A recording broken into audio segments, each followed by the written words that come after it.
Hola, buenas tardes. ¿Cómo están? Espero que todos se encuentren bien. Este, estén en este momento, sabemos que están resolviendo el parcial, que lo estén haciendo de la mejor manera, que cualquier duda que surja, cuenten con nosotros. Las fechas hasta la entrega del examen, dejen las dudas en el foro creado para consultas del primer parcial, que en todo momento nosotros podemos responderlas. Yo prácticamente estoy todo el día frente a la computadora y no me cuesta nada chequear y leer eh, las consultas que vayan depositando ahí en el foro, como asimismo las que puedan llegar a hacer respecto de las clases teóricas e ir respondiéndolas. Así que cualquier cosa que surja, cualquier duda, tanto en las clases como en el parcial, háganlo y así ya para cuanto antes puedan ir entregando y nosotros podamos empezar a corregir para avanzar porque van a ser muchos exámenes. Hoy nos encontramos en la clase número 10 del cronograma. Vamos a ver qué fecha era, pues lo tengo aquí. Sí, lunes 26 de abril. Y el tema de hoy es la continuación entre amortizaciones e imposiciones. Y hoy lo vamos a dar como la última clase de este tema, si bien es muy extenso y seguramente hay muchos temas más por tratar. Lo que podemos sí hacer es eh, crear una forma de estudiarlo, de manera que no tengamos que memorizar tantas fórmulas que pueden ir surgiendo en base a las incógnitas que tengamos al analizar o al resolver un ejercicio, y el día de mañana, como profesionales, a analizar y resolver cuestiones prácticas de nuestros clientes o, por qué no, nuestras. Es tan extenso este tema de rentas, de imposiciones y amortizaciones, que a veces, humildemente, me parece que un buen consejo es no memorizar todas las posibles fórmulas, todas las posibles deducciones, sino acotarlo a las más importantes. En este caso, las fórmulas fundamentales del tema de rentas son las de amortización y las de imposiciones. Una vez que entendemos cómo se deduce a partir de la progresión geométrica cada una de estas dos mm, fórmulas, puedo a partir de allí analizar y resolver cualquier incógnita que surja respecto de alguna de las variables que la integran, ya sea el tiempo, ya sea la tasa, sea el valor actual, sea el valor final, sea el valor de uno de los términos en el medio de la renta, sea un valor anterior, sea un valor posterior, en fin, cualquier cuestión, siempre volviendo sobre las dos fórmulas fundamentales, va a ser mucho más sencillo que memorizar la deducción final. Vuelvo sobre el principio y de ahí parto un nuevo análisis.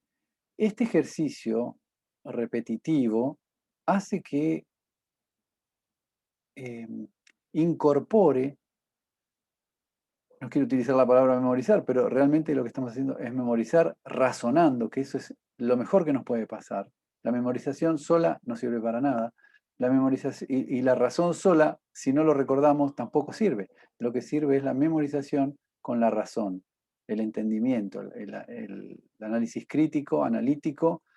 Ese recuerdo de cómo funciona la base de todo nos va a dar la posibilidad de recordarlo para toda la vida y poder resolver cualquier tipo de cuestión. A eso se refiere esta clase y vamos a ir a un ejemplo volviendo sobre las bases de lo que vimos al principio cuando definíamos amortizaciones e imposiciones. Entonces vamos a compartir la pantalla y aquí estamos con la deducción de la fórmula de las amortizaciones, en este caso en función del fondo amortizante. Recuerdan que era el fondo amortizante, ¿verdad? Es el pago de capital de la primer cuota. El pago de capital de la primer cuota. Es decir, la porción de la cuota alfa, que es la cuota de servicio que incluye capital e intereses, la porción de esa cuota alfa que solo tiende a pagar o a amortizar capital y que hemos denominado en nuestra clase con la letra T. Entonces puedo decir que el valor actual de una sucesión o de una renta es la sumatoria de el fondo amortizante, o sea, el pago de capital de la primera cuota, más la acumulación de los fondos, de los pagos de capital de todas las cuentas, desde 1 hasta n, ¿verdad? O lo que es lo mismo, T va a ser el capital de la primera cuota y el capital de la segunda cuota va a ser el T de la primera más lo que acumule de intereses, esa unidad por unidad de capital, elevado a un periodo. El pago de capital de la tercera cuota va a ser el fondo amortizante o el capital de la primera, y en este caso va a acumular por unidad de capital 2 periodos de intereses. Y así sucesivamente hasta T1 más I n menos 1, o sea, el anteúltimo término, y T1 más I a la n, o sea, el último término. Como a partir del segundo miembro, es decir, a partir de T2, constituye la suma de los n términos de una progresión geométrica, y el primer término es T, con razón igual a 1 más I, va a resultar el valor actual, va a ser, nosotros sabíamos que cuando definíamos la suma de una progresión geométrica, recuerdan que cómo lo hacíamos, definíamos el primer término como A y la razón como Q, y en base a si era acumulación de un capital futuro o amortización de un capital a valores presentes, definíamos cómo se comportaba la razón. Pero la razón es la variable de término a término, es decir, de T1 a T2, la razón va a ser 1 más I. Y de T2 a T3 sigue siendo 1 más I. Entonces, y el primer término, ¿cuál va a ser? T en este caso, que antes definíamos como A o alfa. Entonces, si antes definíamos a la suma del valor actual de una amortización como la primer cuota alfa por Q elevado a la n, perdón, menos 1 dividido Q menos 1, si ahora lo quiero hacer respecto o en función del valor amortizante, voy a decir que va a ser igual el valor actual de la sucesión de pagos o cobros, es decir, de la amortización va a ser el fondo amortizante T por 1 más I a la n menos 1 dividido 1 más I, que es la Q, menos 1. Este cociente lo puedo operar un poco más. Restando 1 menos 1, me queda I en el denominador. Y aquí encerré en este cuadro a esta expresión que ya la conocemos. Esta expresión ya la conocemos, sobre todo esta que está acá en el cociente, delimitada por el cociente, que es 1 más I a la n menos 1 dividido la tasa I. ¿Se acuerdan que era la sucesión de una unidad de capital? La imposición de una unidad de capital representaba, si yo lo multiplico por el fondo amortizante, me va a dar el valor actual del fondo amortizante o el valor actual de la amortización. Advertimos que la fórmula es igual a la de imposiciones vencidas, siendo la cuota de capitalización igual al fondo amortizante T. El dato que tenemos ahora no es alfa o la cuota de servicio, sino la cuota de capital. Veamos un ejemplo para entender esta explicación mejor.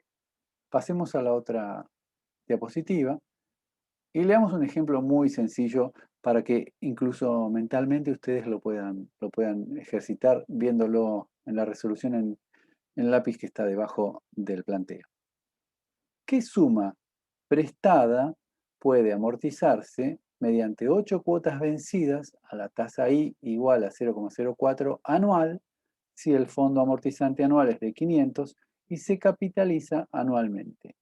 Hemos quitado cualquier tipo de complejidad y todas las variables son sincrónicas. Todo se mide en el año, todos los intereses se generan en el año y el fondo amortizante es anual. Es decir, que es muy sencillo aplicar la fórmula que veíamos recién y ahora ya no uso V solo, sino que uso Vn porque estoy hablando de un valor final en mis cálculos que va a representar el valor de un préstamo, el valor del capital de un préstamo o de una amortización. ¿Entienden la diferencia? Que estoy utilizando un valor futuro del fondo amortizante para calcular el capital sin intereses al inicio. A eso habrá que agregarle los intereses correspondientes si se financia. Si quiero calcular una cuota de servicio, si quiero calcular los intereses de la sucesión, ya sea amortización o imposición, habrá que agregarle a sí mismo la tasa de interés de financiación. Esto es solo capital, cómo evoluciona, cómo acumula el capital, el fondo amortizante, la tasa de interés. Entonces, muestro la diapositiva anterior, acá venía utilizando B para la deducción hasta que llego a este recuadro, ¿no? Y ahí ya me doy cuenta que es un monto futuro devenido por la sumatoria de la sucesión, dada por la imposición, en este caso, de 8 cuotas vencidas, por eso S cursiva, a la tasa del 0,04 anual. Entonces, el primer fondo amortizante multiplicado por la imposición unitaria en 8 cuotas a esta tasa, obtengo que es 4.607,11. Podré amortizar la suma de 4.607,11 pesos y luego podré calcular la cuota o anualidad alfa. Esperen, me pasé, aquí está. Alfa, la cuota de servicio. Bien, esto es una de las formas de recordar aquí la fórmula fundamental de las imposiciones para calcular el fondo amortizante o el capital que una amortización, una deuda, una imposición, lo que fuere, va a generar, solo la parte del capital. Bien, espero que lo hayan entendido y llamemos a este ejemplo la parte A, así no se nos va el tiempo, y continuamos inmediatamente después con otro ejemplo para calcular el tiempo, otra de las variables que está involucrada en este análisis, pero lo hacemos en otro video en forma particular para que no se haga muy extenso y ustedes lo puedan ver mejor, video por video, y además el tiempo del Zoom, ¿no? De grabación del Zoom. Bueno, los espero en el siguiente video, el B de la clase 10.